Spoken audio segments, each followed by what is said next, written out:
भगवान श्री हरि विष्णु को नमन। भगवान श्री हरि विष्णु की जय हो।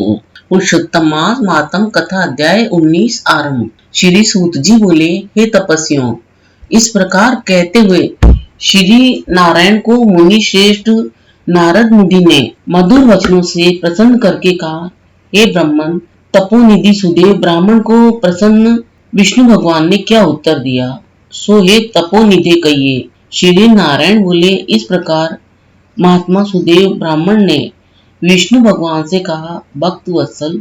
विष्णु भगवान ने वचनों द्वारा सुदेव ब्राह्मण को प्रसन्न करके कहा। हरि भगवान फिर बोले, हे द्विजराज, जो तुमने किया है उसको दूसरा कोई नहीं करेगा। जिसके करने से हम प्रसन्न हुए उसको आप नहीं जानते हैं।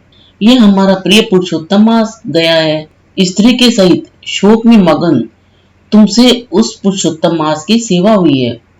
हे तपोनिधे, इस पुरुषोत्तम मास में जो एक भी उपवास करता है, हे द्विजोत्तम, वह मनुष्य अनंत पापों को भस्म कर विमान से वैकुंठ लोक को जाता है। सो तुमको 1 महीना बिना भोजन के बीत गया और असमय में मेघ के आने से प्रतिदिन प्रात मध्याह्न साय तीनों काल में स्नान ही अनायासी हो गया। हे तपोधन, तुमको 1 महीना तक मेघ के जल में स्नान मिला और उतने ही अखंडित उपवास भी हो गए। शोक रूपी समुद्र में मग्न होने के कारण ज्ञान से शक्ति से हीन तुमको अज्ञान से पुरुषोत्तम का सेवन हुआ।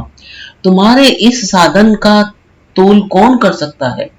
तराजू के एक पलड़े में वेद में कहे हुए जितने साधन हैं उनको रख कर और दूसरी तरफ पुरुषोत्तम को रखकर देवताओं के सामने ब्रह्मा ने तोलन किया और सब हल्के हो गए। पुरुषोत्तम भारी हो गया। इसीलिए भूमि पे रहने वाले लोगों से पुरुषोत्तम मास का पूजन किया जाता है। हे तपोधन, यद्यपि पुरुषोत्तम मास सर्वत्र है, फिर भी इस पृथ्वी लोक में पूजन करने से फल देने वाला यह श्रेष्ठ है। इससे हे वत्स, इस समय आप सब तरह से धन्य हैं, क्योंकि आपने इस पुरुषोत्तम मास में उग्र तथा परम दारुण तप जो किया है। मनुष्य शरीर को प्राप्त करके जो लोग श्री पुरुषोत्तम मास में स्नान दान आदि से रहित रहते हैं, वे लोग जन्म जन्मांतर में दरिद्र होते हैं। इसीलिए जो सब तरह के हमारे प्रिय पुरुषोत्तम मास का सेवन करता है, वह मनुष्य हमारा प्रिय धन्य और भाग्यवान होता है।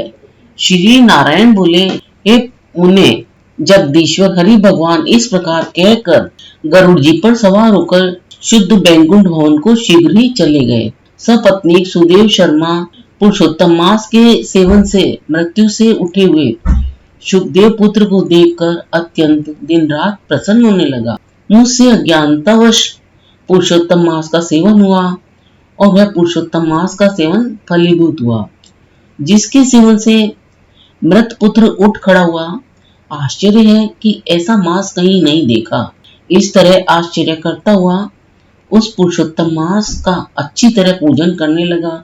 वह सपत्नीक ब्राह्मण श्रेष्ठ इस पुत्र से प्रसन्न हुआ और सुखदेव पुत्र ने भी अपने उत्तम कार्यों से सुदेव शर्मा पिता को प्रसन्न किया।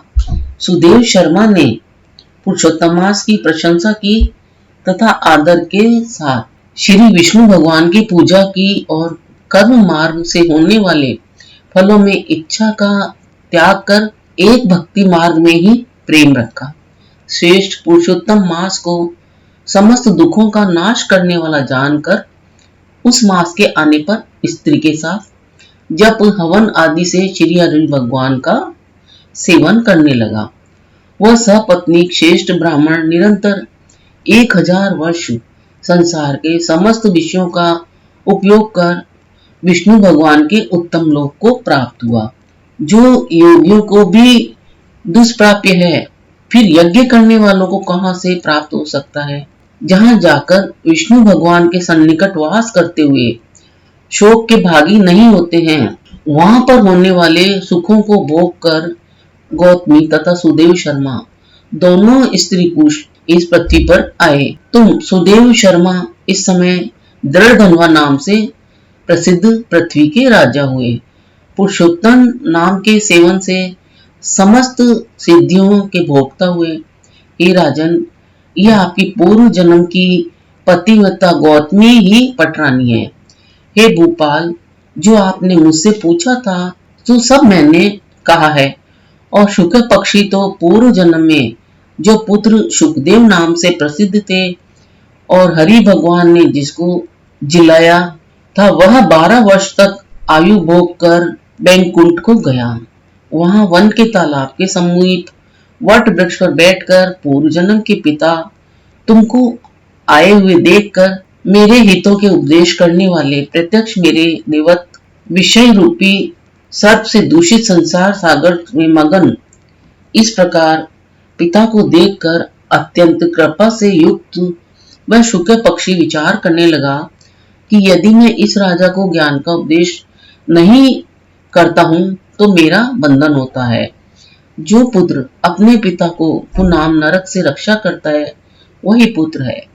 आज मेरा यह श्रुति के अर्थ का ज्ञान भी वृथा हो जाएगा, इसीलिए अपने पूर्व जन्म के पिता का उपकार करूंगा।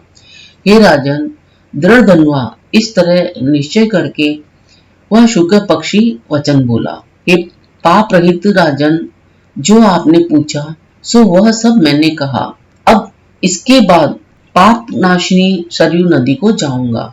श्री नारायण बोले। इस प्रकार बहुत समय तक उस प्रसिद्ध यशस्वी राजा दृढ़धनवा के पूर्व जन्म का चरित्र कह कर जाते हुए वाल्मीकि मुनि की प्रार्थना कर असंख्य पुण्यवान राजाओं का राजा वाल्मीकि मुनि को नमस्कार करता हुआ कुछ बोला। अब क्या बोला वो इसके आगामी अध्याय 20 में बताया जाएगा। पुरुषोत्तम मास मातम कथा अध्याय 19 यहाँ समाप्त होता है। मेरा आगामी जो वीडियो होगा वो होगा पुरुषोत्तम मास मातम कथा अध्याय 20 का सार, जिसे भी आप अवश्य देखें, उसका भी पुण्य लाभ लें।